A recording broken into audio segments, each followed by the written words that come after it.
Hello students, आप सब कैसे हैं? आई होप आप सब बहुत बढ़िया होंगे। तो आप सभी का वेलकम है आपके प्यारे से चैनल पीसीबी क्लब में। तो आज के इस वीडियो में हम लोग पढ़ने वाले हैं what are isomers and what is isomerism. ये आपका जो कार्बन और कार्बन के जो कंपाउंड्स, एक चैप्टर आपका 10th क्लास में केमिस्ट्री का, उसमें आपको पढ़ने को मिलेगा आइसोमर्स एंड आइसोमेरिज। तो देखो, हम लोग जब ऑर्गेनिक केमिस्ट्री में पढ़ते हैं तो अलग रूल्स होते हैं, इनऑर्गेनिक अलग। अब जैसे आपको इनऑर्गेनिक केमिस्ट्री में बाय चांस आपको कोई फॉर्मूला दे रखा है, जैसे आपको दे रखा है H2SO4, ठीक? तो इसका मतलब क्या है? ये हमारा सल्फ्यूरिक एसिड है, इसको हम दूसरा नाम नहीं दे सकते, ठीक? लेकिन ऑर्गेनिक केमिस्ट्री में क्या होता है, आपका मॉलिक्यूलर फॉर्मूला एक ही होगा, लेकिन हम उसको दो कंपाउंड्स के नाम दे सकते हैं या दो से ज्यादा दे सकते हैं। अब ये कैसे होता है? जैसे आपका है ब्यूटेन C4H10। अब ये आपको दो आइसोमर्स दिखाता है, यानी कि मॉलिक्यूलर फॉर्मूला हमारा यही होगा C4H10, लेकिन हम इसको ब्यूटेन भी बोल सकते हैं और आइसोब्यूटेन भी बोल सकते हैं। यानी कि फॉर्मूला हमारा सेम है लेकिन दो अलग अलग कंपाउंड्स बना रहा है। तो ये जो प्रॉपर्टी है ऑर्गेनिक कंपाउंड्स की, दैट इज कॉल्ड आइसोमेरिज। तो हम इसको डिफाइन कैसे करेंगे? देखो, आइसोमर्स क्या बोलेंगे हम लोग? The organic compounds having the same molecular formula but different structures are known as isomers. Organic compounds जिनका मॉलिक्यूलर फॉर्मूला तो सेम होगा, लेकिन जो उनके स्ट्रक्चर्स हैं वो डिफरेंट होंगे, तो वो क्या कहलाते हैं? हमारे आइसोमर्स। एंड ये जो आइसोमर्स एग्जिस्ट करते हैं यानी किसी कंपाउंड्स के, वो क्या कहलाएगी? आइसोमेरिज। यानी कि द एग्जिस्टेंस ऑफ टू और more different organic compounds having the same molecular formula but different structures is called isomerism. अब ये तो हमने डिफाइन कर दिया, लेकिन इसको प्रॉपर समझने के लिए हम आते हैं प्रॉपर स्ट्रक्चर बना के। ये रहा आपका ब्यूटेन। अब आप सोच रहे होंगे मैंने ब्यूटेन ही क्यों लिया, मैंने यहाँ पर मीथेन, एथेन, प्रोपेन क्यों नहीं लिया? तो देखो, जो ऑर्गेनिक कंपाउंड्स हैं इसमें अगर कार्बन नंबर हमारी 4 से कम है तो वो आइसोमेरिज में शो नहीं करेंगे। यानी कि हमें कार्बन नंबर अगर 1, 2, 3 है तो ये कंपाउंड आइसोमेरिज शो नहीं करेंगे। यानी कि एटलीस्ट कार्बन नंबर कितने होना चाहिए? 4, या फिर 4 से ज्यादा होंगे तो वो शो करेंगे। तो एटलीस्ट 4 नंबर वाला जरूर होना चाहिए। तो आपका आ गया ब्यूटेन, ठीक? अब ब्यूटेन में देखो, अगर आपका स्ट्रक्चर इसका बनाते हैं तो हम लोग कैसे बनाते हैं?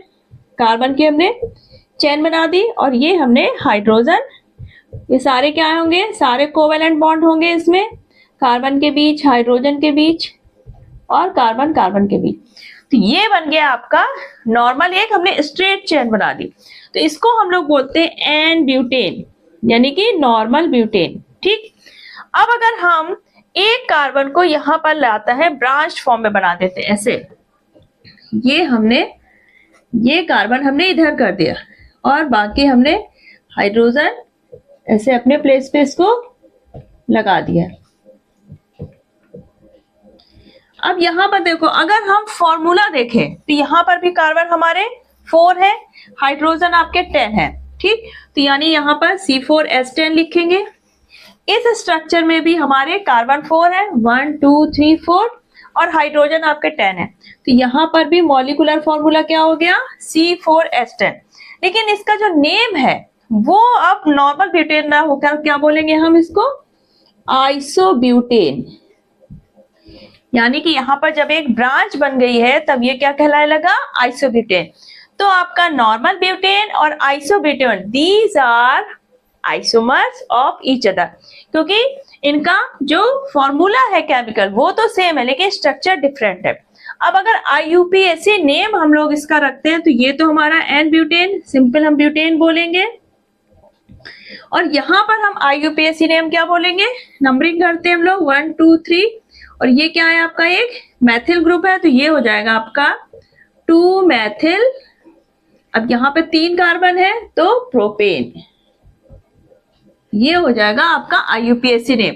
तो देखो आपका जो नेम है वो अलग अलग दिख रहा है, लेकिन जो फॉर्मूला है वो सेम है।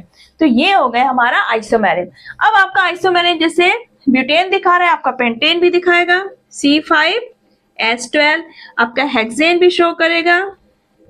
तो ये सारे हमारे 4 नंबर कार्बन के आगे के जितने भी कंपाउंड्स होंगे आपके, वो क्या करते हैं, आइसोमेरिन शो करते हैं। आपके 2 से ज्यादा भी हो सकते हैं आइसोमर, जैसे आपका ब्यूटेन के 2 है, पेंटेन के आप 3 बना सकते हैं। कैसे बना सकते हैं, चलिए बना के देखते हैं हम लोग। अब आपका है जैसे आपका पेंटेन, ठीक। अब पेंटेन क्या क्या बनाएंगे हम, हमने स्ट्रेट 5 कार्बन बना दिए और ये आपके हाइड्रोजन अटैच हो गए।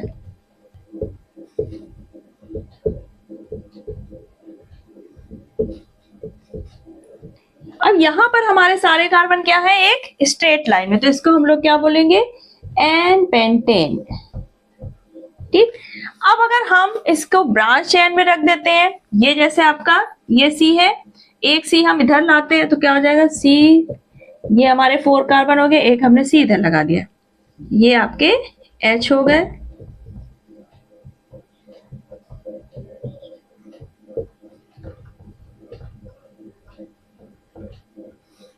तो अब हम लोग इसको क्या बोलेंगे, आइसोपेंटेन, क्या बोलेंगे, आइसोपेंटेन। और अगर इसका IUPAC नेम करें तो हम लोग क्या करेंगे, नंबरिंग 1 2 3 4, और नंबरिंग हम लोग किधर से करेंगे, ताकि हमारा जो एल्किल ग्रुप है वो लोवेस्ट नंबर पे आए। तो इसका क्या हो जाएगा, 2 मेथिल, और आपका ये 4 है कार्बन, तो ब्यूटेन, क्या हो जाएगा, 2 मेथिल ब्यूटेन। एक तो ये आइसोमर्स हो गया, और दूसरा हम लोग क्या कर सकते हैं, ये मेथिल ग्रुप हम इधर भी अटैच कर सकते हैं, ठीक।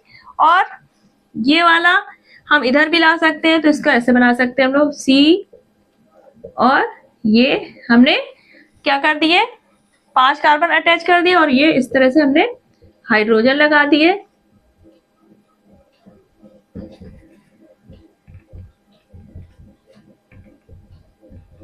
अब यहां पर देखो हमारे मॉलिक्यूलर फॉर्मूला सब में सेम आ रहा होगा, C5H10, C5H10, और यहां पर भी C5H10।